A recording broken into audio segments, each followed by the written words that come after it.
Awesome. We're live. We're live. Just wait a couple seconds. Hey, Mike, do you prefer it like this or kind of like this? That's better. Yeah. Awesome, everyone. Welcome to Barbering and Business Group. We have another special guest today. His name is Mike Jarrell. He made a wonderful post about his invention of the super cool comb clipper guards, and he has a little twist to it, and they're called Kiddieguardz. And who would have known that with the buzzing noise, it made it sound like it was a truck or like a tractor. So he designed it in a way where like the kids would look at the clipper now as a cool toy that they can kind of observe from. And we all know what it's like cutting kids, and having an idea like this is so simple, but it definitely caught a lot of our attention, and we know that the kids love it. So we're gonna share his story and share about a little bit about what Mike Jarrell is and the idea of his invention, as well as his thoughts and views about the barbering community. So without further ado, we welcome Mike Jarrell. All right. Well, thanks so much for having me. You'll look back on this, I think, and see what a great impact you've made for Kiddieguardz and for me just by allowing that post. But I guess just my name's Mike Jarrell, and I'm 45, married, got 2 kids. I'm just a barber. Been barbering for 16 years. I've been in my own shop for 13. It's me and another guy. It's called Mike Jarrell's Barbershop. When I was in high school, playing sports and everything, I was known around here locally as Mikey. So it's kind of Mike Jarrell's Barbershop. But yeah, just normal and facing. But I guess before we get into that, I'm very active. I wear a lot of hats. I'm a county commissioner here, so Wow. I have an elected position. I pastor a church. I coach basketball. I run my own barbershop. Kiddieguardz, just run pretty thin, but love to stay busy. Just love doing that. Yeah. So Kiddieguardz, I'm probably like every other barber or cosmetologist, just anybody in the hair industry has had the problem of just the kids, and we've all probably acted like we've drove and flew stuff on their head and just That's right. yeah, and to be honest, I've had success, and I'm sure you have too, just in doing that. I literally had a 3 a.m. out of a dead sleep moment. This is. I mean, it may sound cliche, but literally opened my eyes at 3 o'clock one morning, and just the first thought in my head was it would be awesome if the clipper guard looked like a truck that I'm trying to sound like. And that it literally started. I had to get out of bed. I started sketching and it began. Wow. Amazing. And how long ago was that? A little embarrassed to tell you, probably about 4 years. It's not as easy as you might think to just have a thought and then bring it to a product. Yes, that's So I ran into a lot of brick walls. I quit several times, but there was just always, I could not let it go. I believed it was a valuable product to our industry. I really believed it would help. I believe it would add, some value. So yeah, I just something inside me couldn't quit, even though I was trying to, I think several times. Definitely. Now, I guess we'll put a little bit of a background story. So before Kiddieguardz, why barbering, Mike? How did you get into it? I was always that guy. I was just cutting everybody's hair in my family. I went to college. I played college basketball. I watched your interview with Marvin. I was like, man, Wow. Yeah. So yeah, I played some college basketball. And I was kind of like, the team barber, and just always had a knack. And I got married, and I was putting my wife through school. I was just working anybody that would pay me a quarter on the hour more. I was switching jobs. I worked at, convenience store, construction, just anything to put my wife through school. And there was a barber school in my hometown kind of opened up. And it literally just like, if I'm going to cut everybody's hair, I might as well get paid for it. And then went to barber school and just absolutely fell in love with the industry, just serving people, providing something for people. The social skill of it, just the social, networking of it. It just fell in love with it. Wow, amazing. And did you go to school for it? after that, or did you kind of just like went with the flow and just kept doing it and kept cutting hair? Or did you have any formal training?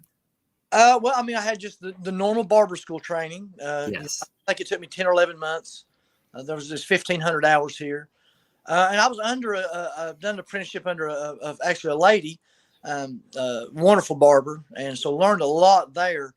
But, 16 years, 16 years ago, I wasn't doing a bald fade with a balding razor. And, the haircuts changed, things changed in mullets and, all of these things. So when you go to school, I guess it's kind of tough because you learn what's in.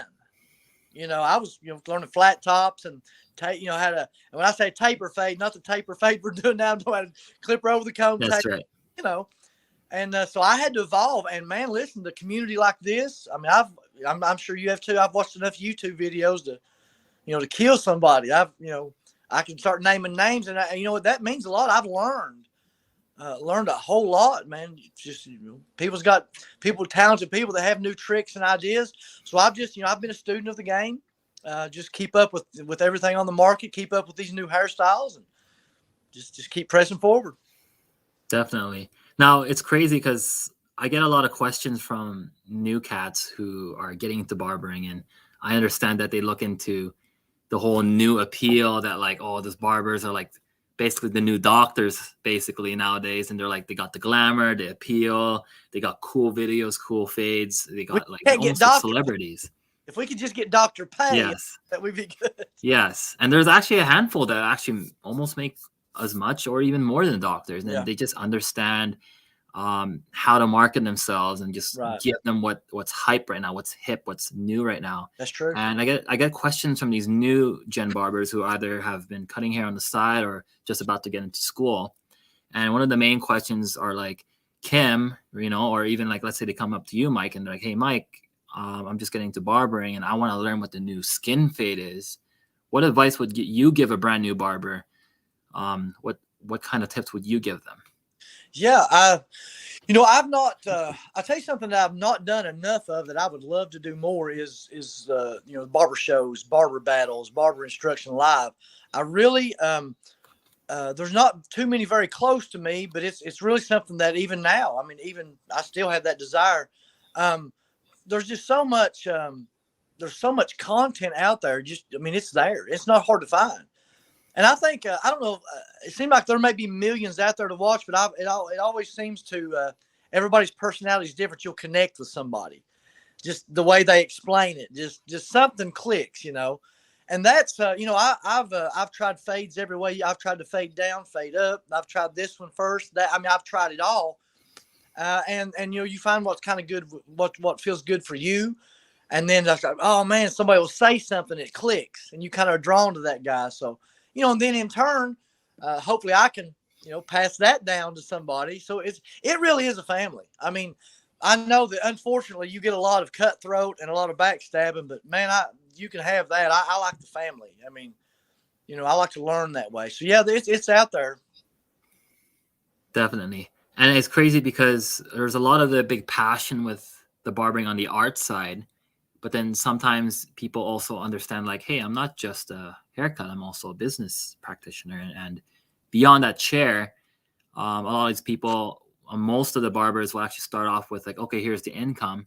And then there's a level to it where, hey, maybe I want to start my own shop, or maybe I want to have my own multiple shops.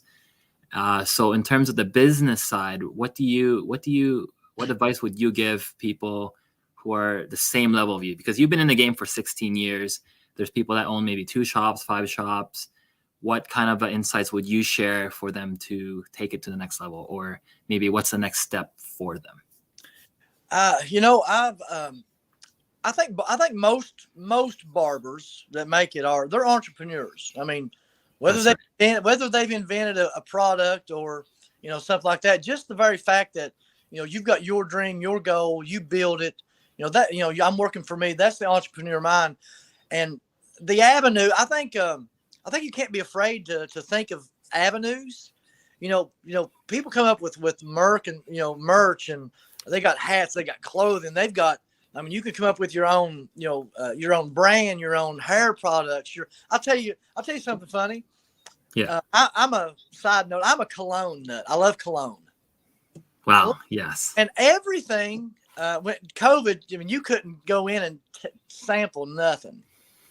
That's true. I mean, in my barbershop, and that goes along with, I mean, it's what we do. It's about feeling good, style, smell, just, the whole package. So I started a cologne corner selling samples Wow. of my favorite colognes. And so I could buy a bottle of cologne that I like, sell off 40% of it that paid for the bottle. So I would either have free cologne or I could continue to sell and make a profit. I wholesale some products. I've not ventured as far as wanting another shop. I rent a space to another barber, probably getting ready to bring on a third. Wow. So I'm telling you, I really feel like if you're not afraid to go after it, just go after things, you're going to get uncomfortable. But it's in those times that you figure out a way. But if you're afraid to, I mean, if you're afraid to put yourself out there and go for it, you're never going to get in that position like, oh man, I need another barber, or oh man, I need to, maybe I can franchise out, or, oh man, it'd be cool if I had a hat like that, or, and I think that goes back to the family. I think it goes back to the barber. Yes. Of those, really motivational, that can really get you on the edge of your seat, and just stuff like this, sharing their story. I mean, in my mind, the whole time I was inventing Kiddieguardz, there was this other voice like, man, this is stupid. Ain't nobody gonna like this. I mean, it was the opposing Mike. Yeah. The opposing Mike. And everybody's their own worst critic. Even when it was done, I was like, okay, it needs this. Oh, nobody's gonna like it. This ain't gonna work. And I kept on. But I just, I would show it to people, my idea, and everybody I showed it to was like, oh, that's great. But still in my mind, I was afraid. I was like, that's crazy. That won't work. But, I just kept pushing, and, here we are. Definitely. I agree with that. And now with the cologne, you sell some of the colognes in your shop too, right? No, I did not. I did not make it. I didn't really want that concept. I didn't want to become a sell. I could have. I was probably this close and still could. Mm-hmm. I still could have crossed over as to, here's some samples, but I've got the bottles if you'd like to buy them also. I was doing more of like a scent bird, 5 milliliter, 10 milliliter, yes. out, and then if you want to buy a big bottle, you can. But yeah, I still have that avenue. That could still be, I could take that another step. Wow, amazing. So what are your top 3 colognes in your books? Top 3 colognes. Club de Nuit Intense Man by Armaf, which is, if you know cologne, it's like the main replica of Creed Aventus. It's the Grand Pumbaa of that. So that, and probably a couple of Versace's, Versace Pour-Homme, Versace Man, Mano Fresh. It's probably 3 of the biggest. I would keep about Paco Rabanne 1 million Privé just went off the market, so now I wish I had some more of that. It's about $500 a bottle now on eBay because they So. Holy. Yeah. And would that be more suitable for which kind of demographics? What demographics do you think love that cologne in particular? Man, I'll tell you what, I really feel like that I think people that care about like coming to a barber and keeping a scale, those people. I think if anybody that comes to a barbershop and keeps that every 3-week appointment and just, it's all styles there, just the freshness. I think 90% of people that aren't just jumping in anywhere to Walmart or something. I think people that have a barber I think that's the demographic. You'd be amazed at the probably 6th graders, 7th graders. I'll tell you what I found. Social media, Instagram, these kids, 16 years ago, mommy wasn't bringing in a phone showing me an Instagram picture of her kid with a zigzag and a faux hawk and it's 1.5 up the side, 4 on top, and leave some bangs to stick up. These younger kids are a lot more aware to style and fashion and even colognes. And I mean, it's amazing. So that goes back to again, what you said about expanding, just realizing that, like, man, even I got these grade school kids here, and you zip something on them, they go play basketball game, and like, oh man, I want that. And Yes. everybody's got these leather patch hats, right? Come up with get that on the best basketball player in the grade school league. You just gotta you gotta be thinking forward. Yeah, and speaking of basketball, actually, I think I remember a while back there was a barbershop that they set up a couple chairs in a shoe store, and they're like there's people who are like would pay like $500 to $1,000 for like a pair of Air Jordans. So it was one of those like boutique high-end Air Jordan Nike shops, and then there was like 4 barber chairs in there, and these are sneakerheads that would drop thousands on shoes. And hey, if they're waiting, they can go get a haircut. And I think that's really cool, and it goes in line with kind of like what you were explaining with the colognes and the style and the younger kids and basketball. Yeah, it's you really at some point if I guess it's just, and I'm fine, if you're satisfied, if somebody just loves cutting hair, just old, just likes to just the regulars and enjoys that and behind the chair, that's good. But there are, there's more, there's definitely more if you want to market yourself, and you got to go get it. But like I said before, I think at the bottom line, any barber, probably a little bit of a go-getter to some level. Yeah. Would you open another shop, or would you keep it as one shop and then focus on products such as, let's say, Kiddieguardz or maybe even cologne like that? Well, cologne's really just, that was, I think I did that more so just because I liked it so good. It made a little bit of profit. To be honest, I have a lot on my plate. Not real crazy right now about managing something else as far as getting that going. Not going to promise that's not, I don't sit still too long. I'm on to the next adventure quite a bit. I've thought that several times, but right now I have a little bit of a greater need to bring in a third barber to my shop. We're just running over. So that's kind of the main focus of that. And then, in the past 2 weeks, Kiddieguardz has kind of floored me. It's kind of got my attention and my time. Right. So, yeah. And would that be you doing the procurement, the shipping, the handling? Well, one-man show. I'm my family, my wife and my kids, and my mom's the best, sticker putter on her you ever met. So yeah, I mean it's just old-fashioned, hard work. I've got my house looks like a post office, and I'm putting together product and boxing and trying to make connections and advertise and ship, and I'm just, like I said, I didn't really expect this. I thought it'd be, I thought I'd sell a few and people would like it, and hoped it would do really well. Yeah, I'm a little overwhelmed at the moment. Wow, that's good. And how many, if I may ask, how many have you sold so far? How many units, and how many units have you made? I have probably close to 1,000 sets ready for sale. That was wow. Yeah. A really good story on that, if we'll get to that in just a minute. But like I said, I was just up 2 weeks. And here's the thing. I didn't advertise this at all. The last thing to come on board was my website. And that's, once again, I've learned as I went. I didn't know what to do first. I was just living a dream and just trying to put it all together. So without a website for people to buy from, there was no use to, advertise people to go somewhere that I didn't have no way to sell it. And I really didn't have a following like you have to just drop this to. I've got followers, but it's my neighbors, my cousins. They don't need a set of these, So yeah, I mean, the first night it went up, and I just started trying to find people like you that would allow me. A lot of people wouldn't; they didn't allow that, but then there were some that did. And so when someone would let me in, it was immediate.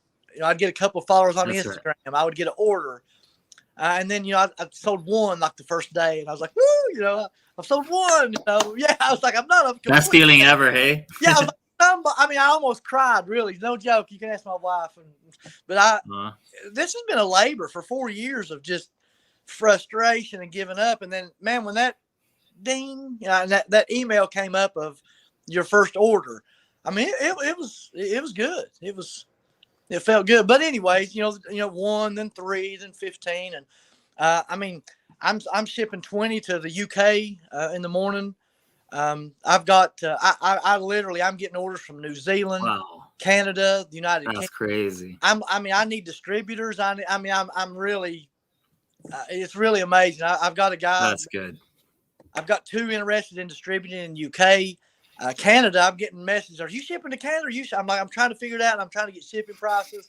So yeah, it's one of those things. Again, I've just jumped in the fire, but I'll figure it out. I'll figure it out. So yeah, I'm probably 100 or so. But I'm sending 40, possibly 60 more in the morning. So it's about it's kind of growing. I think, let's say you hit your first 100 sales. What I would recommend is follow up with your 100 customers and then just get the feedback. And then you can make final adjustments. And then when you hit your first 100 sales, look into shipping your products straight to Amazon. And Amazon's a big, big, big market because it's like an online shopping mall. So like once there's eyeballs looking at it. Just one thing, it does take, I guess, 30% of your revenue, but they handle everything. All you'd have to do is just send them 10,000 units, for example, and they would just do all the marketing for you. And essentially it's turnkey, and it's just like boom, boom, boom. So that's what I would recommend. I think it would sell like crazy on Amazon. Well, that's to be honest, it may just take me a minute of preparation. I just don't know if I can handle that kind of, right now that. So whether it's distributors to, some of the main distributors or barber suppliers or Amazon, I'm definitely, that's the route I want to go. So yeah, I'm just building, we'll, but that's the end game. Yeah. Just awesome. Take a little bit to get there. Perfect. So back to Kiddieguardz. So for everyone that's watching this right now, this is Mike and Jamalyn, Jarell. They are the inventors of Kiddieguardz. So we're going to put their website link below, and you can actually follow them. If you have any questions, message Mike. He'll help you out. If you really want to order, come support your digital local, support the barber community. If you have any friends, add them to this group. We're going to keep growing this. Again, this is Barbering in Business. Mike, before we wrap things up, do you have any last questions or things you want to share? Well, just one quick story. Yes. One of the most interesting pieces, probably. I needed an investor. I mean, this is an expensive thing to do, to, plastic injection molds and just the whole, All right, everyone, listen up. Yeah, this is where you end up trying to quit, and when all this starts hitting. But I had an investor, good friend of mine. So I was like, yes, he's in. We had a deal worked out, and so I'm working a year and a half. Comes time to write the check, and he just had some things happen in his life, and he couldn't. So I was like, what? Oh no! And it wasn't his fault. It was just one of those things. So that was one of about the 13th time, and that one I almost quit. So then I was like, okay, I've watched enough Shark Tank. I'm gonna have to crowdfund. I'm gonna have to Kickstarter. I'm going to go to Shark Tank. I don't know what I'm going to do. So I really was just flustered. And I think it might have been 3 days later, this man walks in my barbershop. Hat pulled down, big old beard. And I look over at him, and I didn't recognize him. I said, sir, do you have an appointment? And he said, no, but at least you could come shake my hand. And I was like, what? And I looked at him, and I said his name. And I said, oh my gosh, hadn't seen him in 25 years. An old grade school friend he lives in New Jersey, had come back to Kentucky to buy his grandfather's farm, and I hadn't seen him in 25 years, and he had heard I was cutting hair and just stopped by to see me. Well, he lives in New Jersey, making a very, very good living, and likes to invest in businesses. That evening, invited me over to where he's, the farm that he's buying. We sat down and talked, and he became the investor for Kiddieguardz. So I literally, my world fell apart, and then 3 days later, it walked in my barbershop. I mean, it was really unbelievable. Unbelievable. Wow. So that's so when that happened, that refueled. Since then, I've been like, okay. That's too much coincidence. I'm going with this. And notice how things you just don't expect it, and you just focus on something you believe in and it's just doing it for yourself, things just happen. They happen so quick and doors open. Well, it's like you said, I believed in it. I mean, I still had that other voice. I still did, but I had used it. I had my prototypes. I knew it worked. I had seen, mothers. I mean, you've seen too. I've seen the mother come in and be like, I'm just going to warn you. We've been to every shop and I'm just going to warn you. And then to do something like that and the kid enjoy it and watch the relief, and what's mom going to do? She's going to tell all the other moms, so that, I believed in it and just stayed with it. Wow. Amazing. So blessed. Yeah. Blessed beyond compare. Great. Awesome. I think that wraps it up. If anyone has questions, again, for those that are viewing this video, drop your comments below, message Mike if you have any questions. If you want to order some, come support him. Yeah, pretty much that's it. Share, like, comment, subscribe. Yeah, and I've got Instagram, TikTok. Yeah, we'll type it in. Everything's Kiddieguardz, KIDDIEGUARDZ. And the website is www.kiddieguardz.com. So pretty easy to find. Everything's Kiddieguardz. Yeah. GUARDZ. Yeah, with a Z, guards. Z and .com. All right, let's type it in. All right, everyone, kiddieguardz.com. Does that look good? Perfect. Awesome, guys. Take a look. If you have any questions, again, message him, email, come support, and we'll see you guys on the next interview. All right. Hey, thank you so much. Could not thank you. Thanks so much, everyone. Thank you. Wow, that